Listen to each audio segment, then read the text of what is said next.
as part of our evening, we just wanted to recap from last time. Siguro everybody felt good about it as a semi-reunion for all of us to see each other, but also a time to listen. I think we appreciated each other's answers to the questions. What is your one realization, one question, one longing?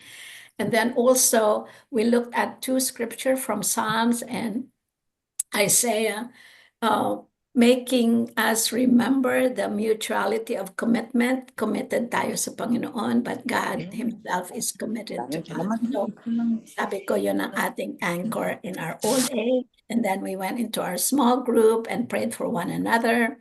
And then we talked about transition, the changes that happen, as well as the good creativity that results from this season of life. And I'm sure there are other things that you will remember from your small group. So then what we will do now, oops, somebody talking. So I will ask Elsie to pray. And then after that, we will have our little liturgy of our opening. And then I'll have our conversation. So when we do the conversation, we'll just have to turn off our audio. Okay. So Elsie, please lead us in prayer. Let's pray. Dear Lord, thank you for this new day, for this new opportunity to listen to each other and to you. Thank you, Lord, for this gift of conversation, this time of sharing our experiences, our feelings, our thoughts, our discoveries, our dreams, our joys, and even our challenges and questions. We have already been enriched by last week's conversation. And now we gather again, and with joy and excitement, we look forward to more life-giving sharing of insights and reflections.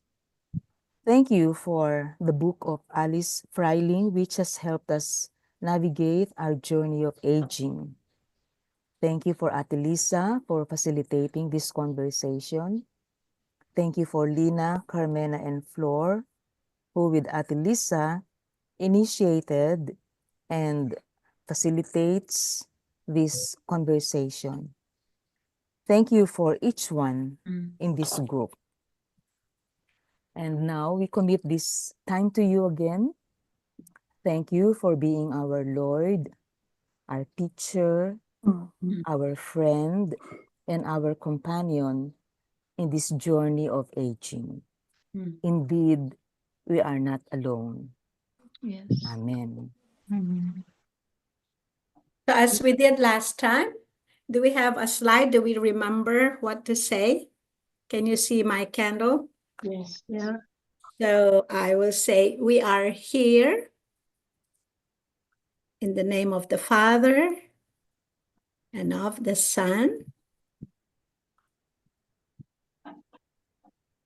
and of the Holy Spirit.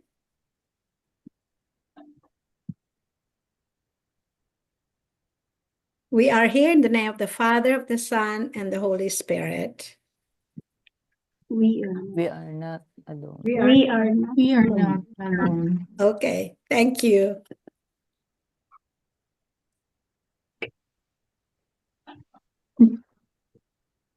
Yeah, we are not alone.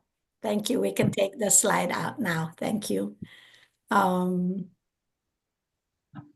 I think that resonates to all of us, especially when we think of aging.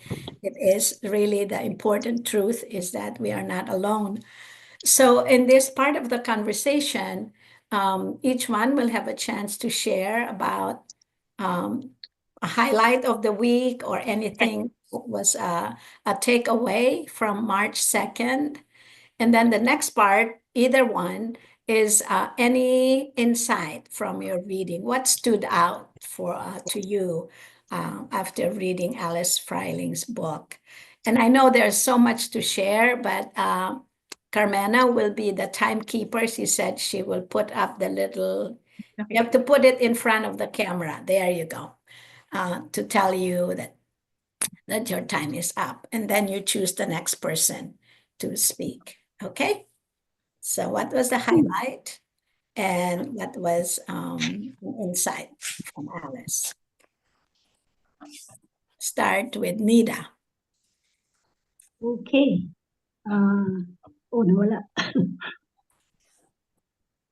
Nawala ako? Ang iyong video nawala. Yeah. Can you pick somebody else muna? Kasi inaano ko pa. Okay. All right. Tinaga niya. Okay. We'll start with Grace. Okay, what stood out for me was the scripture reflection of Ate Lisa, that it's a mutual commitment of faithfulness, that we want to be faithful to God, but God is also faithful to us and holding on to us. We are not alone. So that is very comforting to know. And then yung sa sharing, what stood out to me was yung si Ate Nani, when she said yung longing niya to be intimate and to be with God. Kasi she was so busy with ministry, she was always with students and then family. But now in her aging stage, she wanted to be with God. So I wanted to that too. And I also resonate with the other dreams and longings of the others who have shared. And then yung book ni Alice Freiling, yung what is helpful for me from her book is her assurance that we don't have to fear being useless or being not productive, because God has something for us to do, like loving the younger generation, like how Alice felt when she was loved at different stages of her life by her teacher or Sunday school teacher. So yung I don't have to fear being not productive, because I can still be fruitful and love people. Yun. I choose Ate Elsie.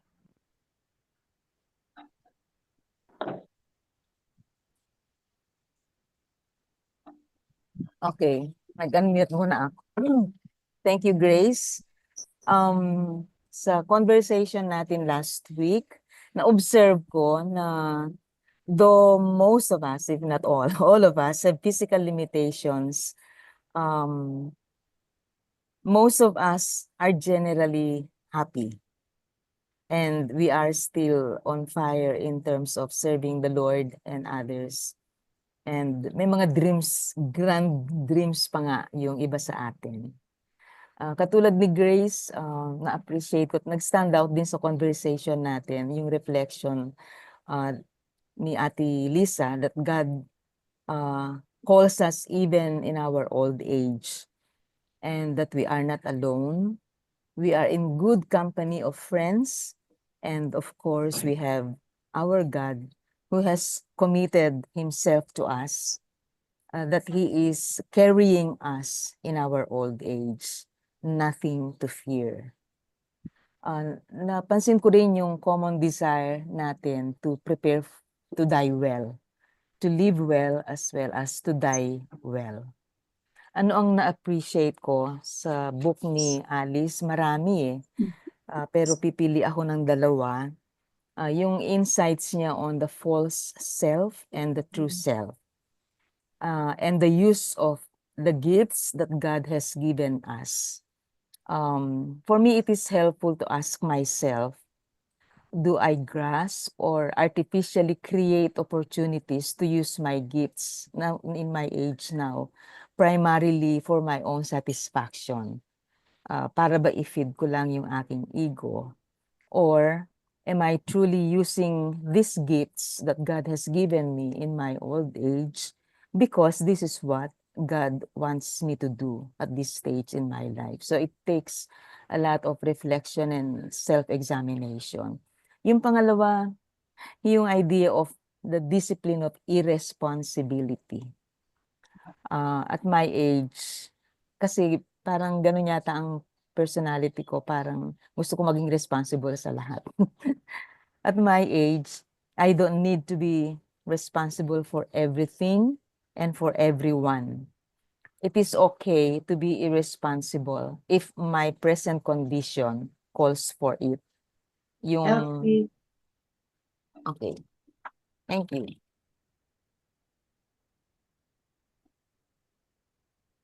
I pass on the microphone to Nani, my KC mate.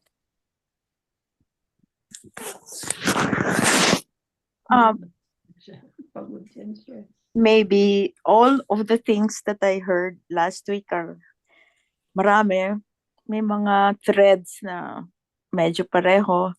I'm happy to know that we are all partly infirm. Hindi lang pala ako. But I kind of lose things, all that kind of stuff, and I am happy na, some of you are similar, and well, hindi ko masyadong articulate. One of the things that helped me last week was not just are we not alone dahil eto tayo, magkakaibigan, we are co-workers from the past, but God is committed to us. I really need to digest that every day of my life. Alice Freiling actually had this chapter about letting go. Lisa, when I was a staff worker, even before that, called me the chicken without a head. Which is very true. Yan ang personality ko. Kasi yung bang palak-palak sa Ilonggo, palak-palak, parang you want to finish and do everything all at the same time. Try to do this, try to do that. And I remember those years when we were asked to do OGS, Objectives, Goals, and Standards. Ewan ko kung nadaanan niyo yun. Nadaanan namin yun. IVCF USA yun eh. Pero yun, parang nalagay talaga sa aking mind yun. So, after stuff, yun ay ginagawa ko na yung stuff. But I think looking back, even last week, dali. Bakit? Nag-OGS pa ako mentally. In fact, I dream about things I have not finished accomplishing. God reminds me that ego is part of it. I want to be a good mom, a good wife, a good teacher, a good grandparent. Pero letting go is something that I need to learn more of. Katulad nga na sinasabi ni Elsie, hindi mo pwedeng maging responsible for everybody. So, eto, kaya medyo ako late ng a few minutes. Yung dalawa kong anak na nakatira na sa ibang bahay, tinutulungan ko kung tama yung kanilang taxes. Marunong na naman sila. Pero I still have to do that. And something, mga ganun ba? Tapos sometimes, nagiging, meron akong mga agenda pag bibisitahin namin ng mga apo. Pero, sabi ko, sa aking Bible study group, pag-pray nyo na lang. If God gives me an opportunity to be able to speak gospel to my young grandkids, that it will be, pero hindi ko yun pa-projecting. So, I want to get out in my old age I want to let go from my old age because it probably hinders me from being in His temple. Yung sinasabi sa Psalm 29, one thing I ask of the Lord, that I may see the face of the Lord and memorize ko dati, hindi ko na ngayon alam. gaze him and to, di ba nasa KC yun Well, sa Psalm 27? yes. Okay. Nani, time is up. I'm done. Thank you. Sinong pipiliin mong kasunod? Pipiliin kong kasunod, si Lenny. Lenny. Lenny, hindi ka namin marinig. Sorry. My highlight for last week is to see all of you. I have missed you. I have really missed you. You are gifts. To have friends through years. My goodness. That's a gift from the Lord, no? Friends who are not just friends, kindred, no? At saka, we shared life and precious life in the Lord, no? So that was a gift. And then to be able to, talk and share intimately, that was a gift, no? The highlight was to also to discover na I couldn't articulate kung like the question na what should I focus on now in my age? Hindi ko ma-articulate kasi hindi ko pa alam, no? So I struggle. I still struggle, no? So but we are not alone, no? And the Lord who's guided me all these 70 some years will continue to guide me, no? Freiling's book, so many things, even though I have not finished the book, pero yung nakikita ko sa mga chapters na nabasa ko, parang it's like you know the song Killing Me Softly with His Song, no? Bakit niya alam yung nangyayari sa akin? No? alam niya yung struggle ko about productivity, no?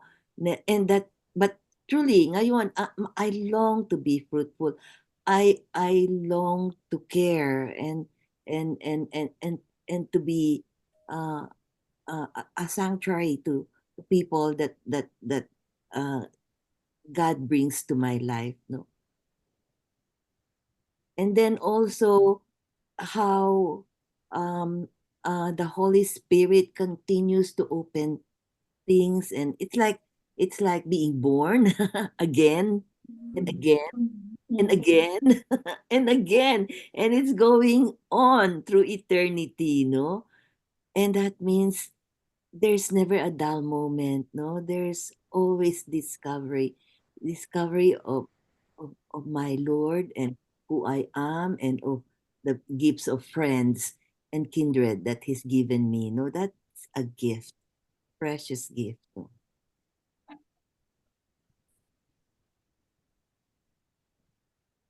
Oh, so I would like to choose Rebby. We missed you last week.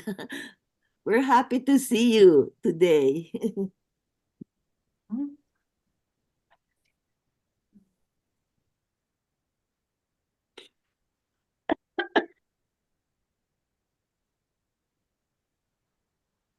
Rebby, unmute yourself, please.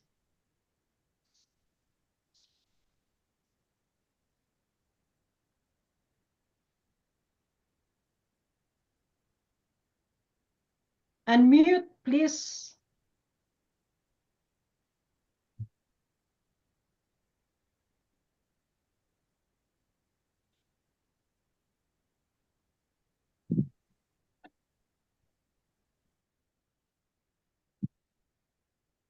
Rebby, paki-unmute.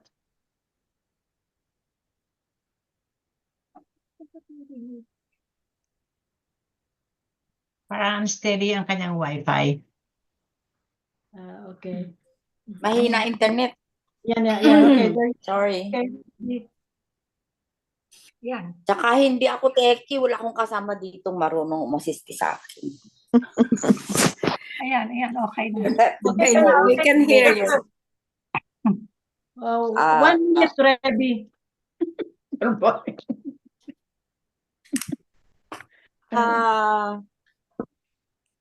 Absent ako last week kasi nakalimutan ko talaga completely. Kahit na may tawag si Ate Baby, then nung gabi na lang nung nag-usap kami ni Flor, nung na lang bigla akong naalala. Oo nga pala. Parang ang hirap. I can't forgive myself, sabi kong ganun. I missed this very important and I was looking forward to it for, tagal na namang announcement ito eh. Pero, the comfort for me is, I read the book, part of the book. Siguro halfway pa lang naman ako. Pero slowly reading it and are you there? Bakit nawala? Diba? Okay, And I ka lang. think one of the things is letting go.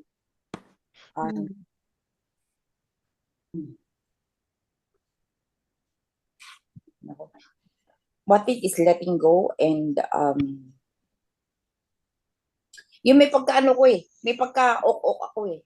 Don't know if you know yung ok-ok, yung salita dito, obsessive compulsive, black na lang gustong gawin. And I think I've shared with some of you and I got to the point na parang burnout na ako. I wanted to stop but couldn't stop things.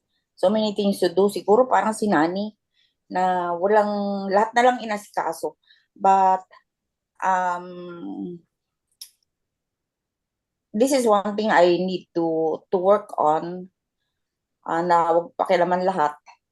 Kasi meron din naman ako kasing alagang na-stroke na yaya ng aking anak na half body ang affected. So, naasikaso ko yun, pero at least may warm body akong kasama dito kasi si Jojo ay paalis-alis pa. And in fact, ngayong umaga kaya pa wala-wala ako kasi aalis siya ng 8 o'clock. Balik nun mamaya ng gabi, may klase all day sa ABS. Ganyan ang buhay ko. Kung mag-isa lang ako dito, ang lungkot siguro. Parang I want to see a counselor at sabi nga ay malungkot daw ang buhay ko kasi pero I attended a seminar almost similar to this na which helped me and is helping me go through I'm going through. Thank you, Rebby. Can you ask another person?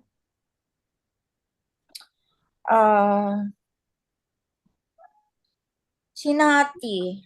Long time no hear si Nati. Long time no see. Very long time.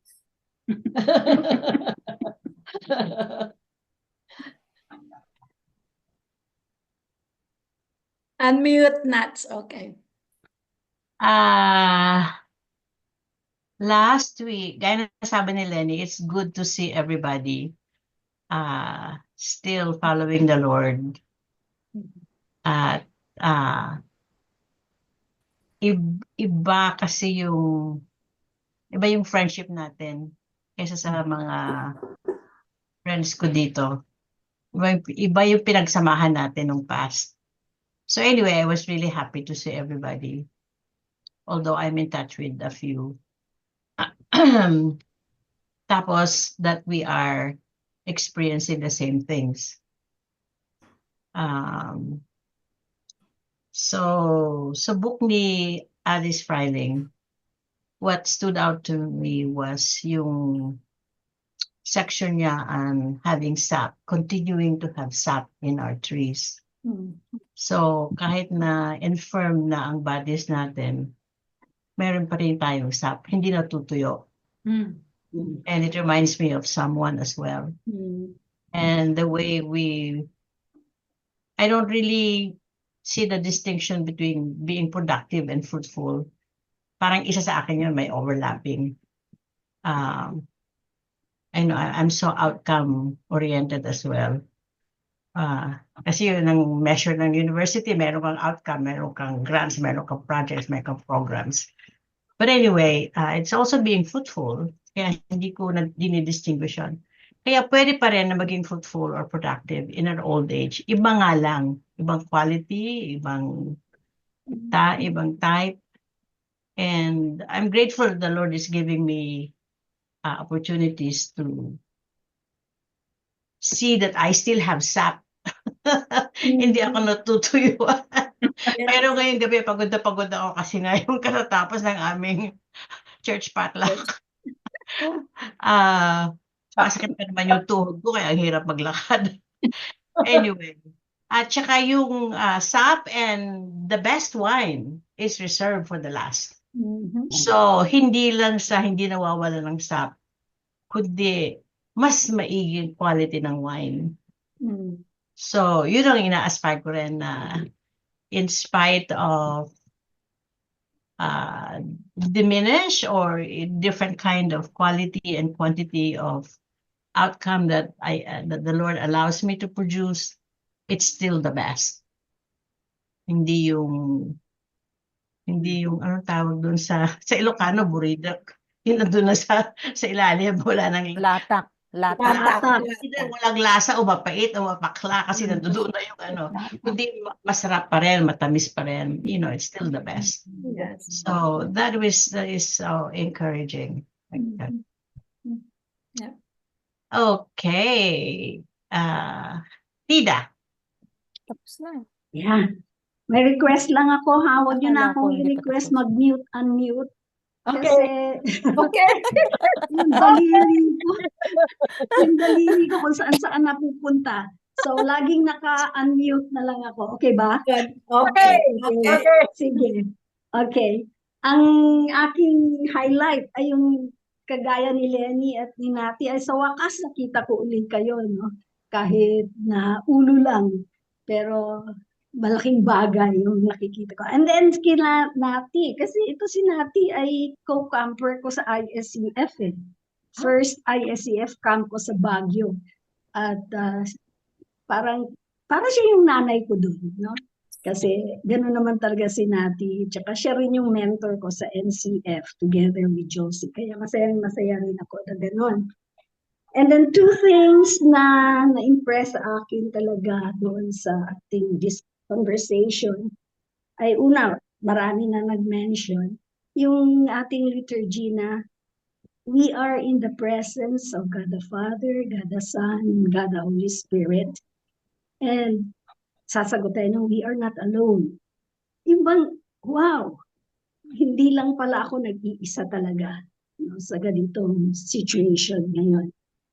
Kasama ko na nga talaga ang Holy Spirit, although alam na natin yan na the Trinity is with us talaga. Pero masaya din yung kasama kayo, no? Kasama yung may kaakbay na tao talaga na alam ko ano yung nangyayari. So, isa yung ano. No? Pangalawa, yung recalling God's call of seniors. No? Nagmula kay Abraham, kay Moses, yung mga tinawag niya si Sarah, na hindi pa pala huli ang lahat for seniors. No? Kasi yun nga yung mga great leaders ng Panginoon, mga matatanda. So yung sinabi ni Lisa na talagang nag-strike sa akin, God is pro-senior. No? Oo nga, no?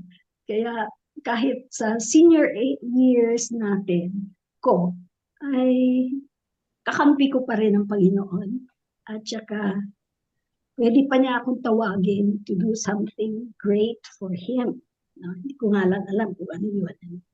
So, yung dalawang yun ang stick sa akin sa reflections. Ang kay Freiling naman, isang bagay.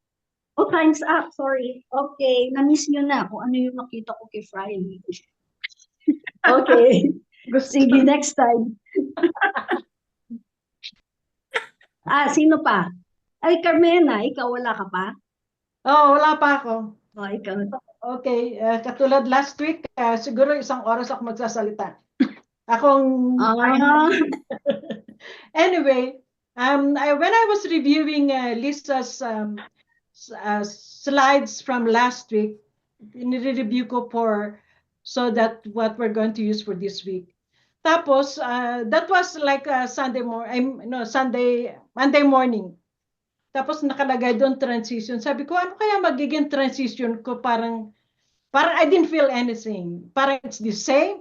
When I retired 8 years ago, it's the same energy, the same habits and hobbies, except that time there's a difference in time. Wala akong commitment from 8 to 5.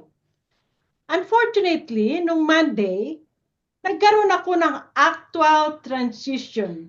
Parang wake up call nung Monday morning. So nag-exercise kami, punta kami sa track namin dito sa local community namin. So ginagawa namin ni Lina yun. We've been doing this for almost 2 weeks now. So I was telling Lina told me, Dai, stop na kasi I have my watch. Merong palpitation yun, may measure ng palpitation. Medyo bumilis ang palpitation ko. Sabi kay Lina, 1 more lap. Okay? So umikot ako ng 1 lap. So instead of, we were supposed to go to the bank and to the post office, then we'll go grocery. But since it's the grocery is on our way, so inuna namin yung grocery. So nung nag-grocery na kami, sabi kay Lina, mukhang masama ang pakiramdam ko. 1 second, I pass out. So there was the 911, the police, the ambulance, and some people around me. Masarap sana no, bida ka kasi pinapaligiran ka ng pulis. Ang pulis pa naman cute, di ba? Anyway, so na-hospital ako, na-ER ako, na-hospital ako. So sabi ko kay Lina, hindi ko na pala kaya. Yun, I really have to admit that there's limitation physically. Now I should really be good to myself. And it reminded me na iba na, I'm different person from 8 years ago or even last year. So I'll continue to do my walking, but I should really be very careful. So that's the transition of my life. Life experience talaga. Lina. Okay, thank you for your presence. Nag-enjoy talaga ako kasama kayo sa staff, sa LC, sa church, si Flor, sa university, si Nani, pag may namamatay, tagal namin mag-usap 2 oras. When I look at you, I see all the challenges that you have experienced, but all the victories that you have experienced too. And you are an inspiration to me because you continue to follow God. Yung sinabi ni Lisa na you are not alone, na-apply ko yun kasi pag may sakit yung kaibigan mo, ang feeling mo magsaka lang. Yung aloneness, walang tutulong. But na-experience ko sa emergency room, nung naglay ako ng hands sa ulo ni Carmena, nung may pumasok tapos nagsabi, Amen. Sabi niya, believer pala kayo. Sabi ko, Christian kami. Ay, naku, mabuti. Kanina, nakatingin ako doon sa refrigerator namin. Merong, na you are not alone. Biglang pinakita sa akin ng Diyos. Hindi ko napapansin to. Matagal na nakalagay sa aming refrigerator. Ito ang message ng God sa akin. You are not alone. And single, walang anak, ang pamilya ko nasa Philippines. But I am not alone. God is with me. Yung kay Alice Pryling, gustong-gusto ko yung napaka-practical na mga suggestions niya. Pero sinabi niya, don't be afraid to make mistakes.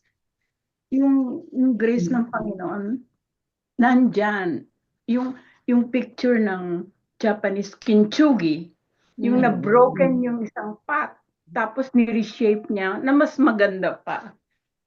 In each of the stage of my life, God is making my life beautiful because He is a merciful God and gracious.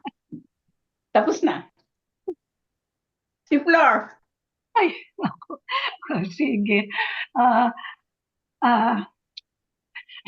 Yung nalimutan ko tuloy si Carmena kasi you inspired me last week na nakita ko bawat isa may mga longings, dreams, na na-inspire ako na, wow, yeah, lahat sila.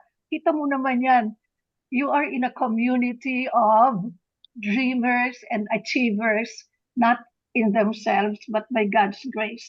So, ngayon, yung kay Alice Freiling, may isa siyang sentence na nag-strike sa akin. Sabi niya, our losses often feel like small deaths. But after the loss, after the death, there is a resurrection. Naalala ko nung unang-unang binunutan ako ng ipin, I think it was a Lely, Nani's sister. Na-affect ako talaga kasi parang something got ripped off me. May isang parte ng katawan ko na inalis, na nawala. And for me, hindi ko na nasabi no na death yon. But as I look back at Alice Freiling's statement, sabi ko, yun pala ang una kong experience ng loss and death.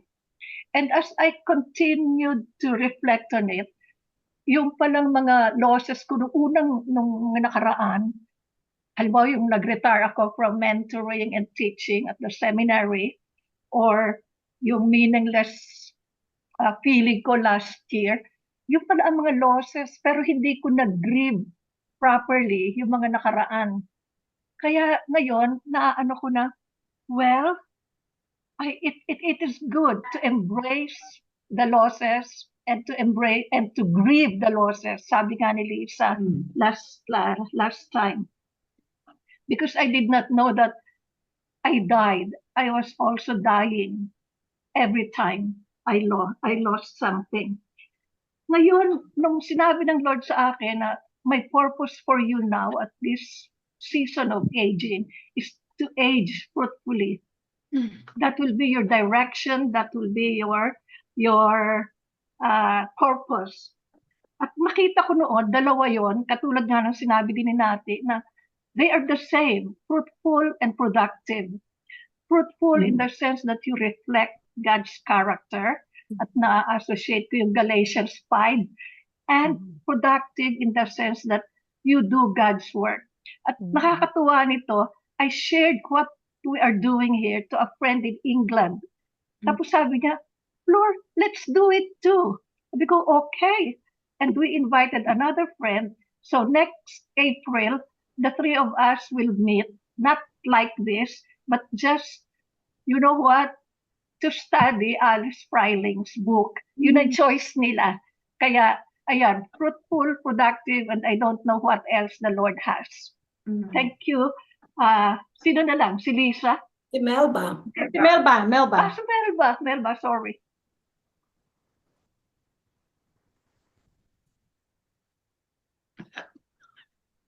What really struck me is like, kagaya ng marami sa inyo, sila Lenny,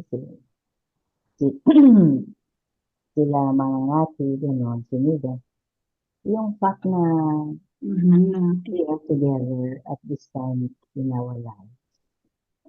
Naalala ko yung sabi ni Miriam, na sabi niya, for as long as you have friends together, sabi niya, hindi pa kayo mamamatay. And sabi niya, yung mother niya had 4 friends keep swimming in their 90s. Tapos nung namatay na yung namatay na rin yung nanay, 4 of them. And it reminded me, tayo na we grew up as a cohort, sa RTCF. Na napaka-precious ng the way we have all been raised ng RTCF. Yung fact na kagaya yung bang kagaya ng mga Africans, meron silang concept ng Ubuntu. I am who we are. Kumbaga, ako yung identity ko is bound up with the identity of others and the way we have been raised. Naisip ko yun, parang kagaya natin, lahat tayo na nurture sa IBCF. And ngayon na I'm in Greece, gano'n, dito lang may lalabas dito sa Palawan, hindi ko naman masyado pa silang kilala. Except, you know, yung mga times na they were students, nag-lecture ako. At they pop up yung gano'n to help, ano. Plus, yung tayo rin, yung generation natin, we are together, gano'n. And siguro, totoo yung sinasabi ni Miriam na for as long as we have each other, we will, you know, have longer lives than most people. And for this, I am very grateful din sa commonalities natin that we share whatever we have been through. Then yung main time up na pala. Never mind, tapos na. It's you know, I'm just very grateful now we are together.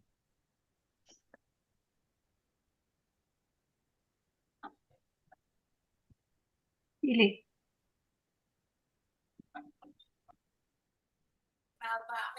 You were in and out, so I couldn't quite hear everything you said. Did you have problems listening to Melba? Yeah. Yeah, a little bit. Okay, just a little siguro lang yung connection lang, Melba. But thank you.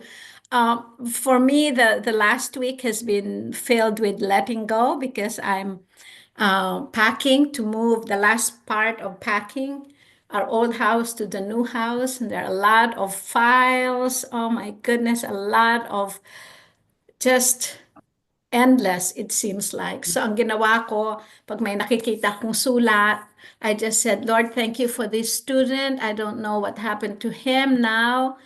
This has been years ago. Thank you for the opportunity to serve. Trash. Mamaya may isang litrato. Lord, I don't know if this person's still alive. Thank you for the opportunity to influence him. Trash. But if I did that on every page, I will not even be here to do this because we're trying to finish everything. But I think the discipline of letting go is just, there was that season and it's over. You just release that. With Alice, I mean, there are just so many things there, and that's why I recommended it. I know her personally, so it means more that I know her and her husband. One thing she said is we're so used to reading scripture, long passages. And she said sometimes it's just a verse, sometimes it's just a word that may be good to meditate on. So that was very helpful. And then when she was introduced in the foreword by Leighton Ford, at the end she says, I need to trust that while there may be less of me, there will be more of Christ. So yun ang kanyang in a sense, it summarized it. So thank you everyone I hope that you'll be able to finish the book. You don't have to rush through it. In fact, it's recommended that you read it slowly. So like Rabbi, she's reading it slowly. And there are things that you will remember from the things she shared. Also, if you, with all my unpacking and packing, right? Feliciano, Evelyn Miranda Feliciano, enjoy the sunset, living fully and aging well. So I read that, and there's some good things, especially towards the end when she is embracing the joy of old age. And then Lucy Shaw, she is a poet, an author, Adventure of Ascent. Yeah. So she's very honest and vulnerable. She even talks about leaks when she goes to the bathroom. You know, you feel like, ooh, God, really very personal. But anyway, I know we only have an hour left, and there's more to share, and I don't know exactly how to manage the time. But I thought on a light side, okay? I want to read to you a poem that was written, or a prayer that was written in 17th century. Lord, thou knowest better that I know myself, that I am growing older and will someday be old. Keep me from the fatal habit of thinking I must say something on every subject and every occasion. Release me from craving to straighten out everybody's affairs. Guilty ba tayo? Make me thoughtful but not moody. Helpful but not bossy. With my vast store of wisdom, it seems a pity not to use it all. But thou knowest, Lord, that I want a few friends at the end. Right. So there's more here in terms of what this prayer was. And in the end, keep me reasonably sweet. I do not want to be a saint. Some of them are so hard to live with. But a sour old person is one of the crowning works of the devil. Give me the ability to see good things in unexpected places and talents in unexpected people. And give me, O Lord, the grace to tell them so. And I'm sure we all have our versions of those, you know, we try to straighten everybody's business, and we have a word for everybody. After all, we're so wise, right? So in our journey, and we will lead into Joshua, who died when he was 110, a man